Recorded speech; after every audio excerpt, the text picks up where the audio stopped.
Hello बच्चों, let's read the question and the question said that what is the difference between the distillation under the reduced pressure and the steam distillation। तो हमें इन तीनों के बारे में difference पता करना है बच्चों। क्वेश्चन का हमारा की कॉन्सेप्ट क्या होगा? क्वेश्चन का हमारा कॉन्सेप्ट होगा की कॉन्सेप्ट डिस्टिलेशन। और यहाँ पर अगर हम बात करते हैं तो हमारे तीन फॉर्म जो है उसके बीच में डिफरेंसेस हमें पता करना है। एक डिस्टिलेशन हो गया, इसके बाद एक हमारा हो गया distillation under the reduced pressure और एक हो गया आपका स्टीम डिस्टिलेशन। तो सबसे पहले अगर हम बात करते हैं बच्चों डिस्टिलेशन के बारे में, तो डिस्टिलेशन जो है बेसिकली ये किस तरह का प्रोसेस है। तो डिस्टिलेशन में बेसिकली ये जो होता है यूज हमेशा प्यूरिफिकेशन के लिए यूज किया जाता है। प्यूरिफिकेशन ऑफ कंपाउंड्स के लिए यूज किया जाता है ये process always.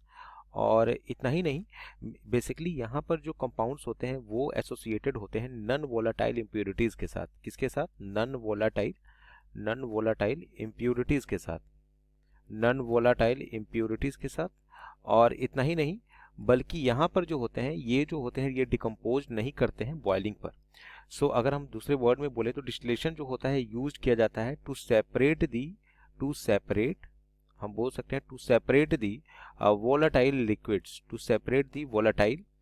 liquids from the non volatile. अगर हम एग्जांपल के बारे में बात करें तो खासकर हम पेट्रोल के मिक्सचर के बारे में बात करें। पेट्रोल का जो मिक्सचर होता है और केरोसिन का जो मिक्सचर होता है उसे हम इस मेथड से क्या करते हैं? सेपरेट करते हैं।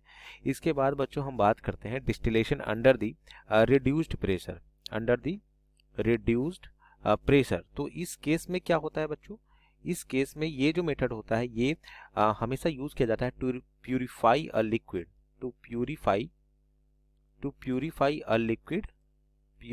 Liquid that tends to decompose on boiling. और यहाँ पर क्या देखा जाता है कि यहाँ पे जो रिड्यूस्ड प्रेशर होता है इसके अंडर में जो लिक्विड होता है वो लो टेम्परेचर पे क्या होता है? बॉयल किया जाता है। इसे क्या किया जाता है? बॉयल किया जाता है। और इसके बाद ये क्या होता है? बाद में हम देखते हैं कि यहाँ पर ये डिकम्पोज नहीं करता है। अगर हम इसके केस में अगर हम एग्जांपल बोलें तो ग्लिसरॉल जो होता है, ग्लिसरॉल को हम इस मेथड से प्यूरिफाई करते हैं। और फाइनली बच्चों हमारा जो होता है ये है हमारा स्टीम डिस्टिलेशन। तो स्टीम डिस्टिलेशन में क्या हमको देखने को मिलता है? स्टीम डिस्टिलेशन का जब हम बात करते हैं तो ये बेसिकली हम यूज करते हैं ऑर्गेनिक कंपाउंड्स को प्यूरिफाई करने में।